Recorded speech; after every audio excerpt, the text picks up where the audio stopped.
কোনো পদক্ষেপ নেওয়া অবশ্যই আছে। খাল তো আসলে সরকারি জায়গায় খাল, তারপরেও এটা চর জায়গার কারণে, পানি না থাকার কারণে আমাদের কৃষক ভাইরা সেখানে সময় সময়ে ফসল ফলায়, তারা সে ফসল ফলিয়ে তাদের জীবন জীবিকা নির্বাহ করে।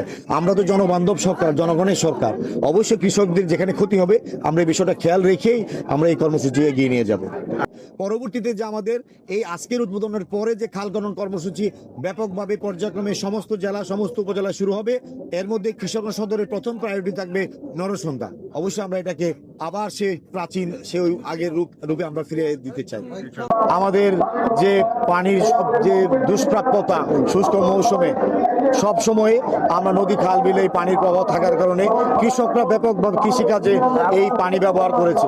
তাতে সেচের যে উপর যে চাপ, বিদ্যুৎ বিল এবং ডিজেলের উপর যে চাপ পড়ে কৃষিকাজ করতে, এই প্রাকৃতিক পানি ব্যবহার করে কৃষকরা যখন ফসল ফলায় খাদ্যের স্বয়ংসম্পূর্ণ হয় এবং খাদ্য স্বয়ংসম্পূর্ণ হলে দেশের চাহিদা মিটিয়ে আমরা বিদেশে পণ্য রপ্তানি করতে পারি।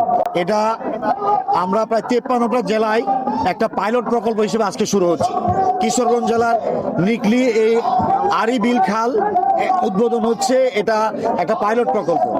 আমরা 5 বছরে 20,000 কিলোমিটার খাল খনন করব। এটা অবশ্যই পানির প্রবাহ শুধুমাত্র যতটুকু জায়গায় খাল খনন হবে ততটুকু না, স্থানীয় নদী বা বিলের সাথে সংযোগ স্থাপন করব। প্রকৃত অর্থে খাল খনন করাটাই আমাদের উদ্দেশ্য, শুধু একটা নিছক একটা কর্মসূচি নয়, লোক দেখানো নয়। প্রকৃত অর্থে যাতে এলাকার মানুষের এই পানি কৃষিকাজে সহ মৎস্য বিভিন্ন কাজে আমাদের এই খাদ্য উৎপাদনে সহায়ক হয়, এই কারণে খাল খনন। আমরা অবশ্যই পানির প্রবাহটা কানেক্টিভিটি করে দেব, সেটা খালের সাথে হোক, বিলের সাথে হোক আর নদীর সাথে হোক, এটা আমরা করব। ভাই আরেকটা প্রশ্ন,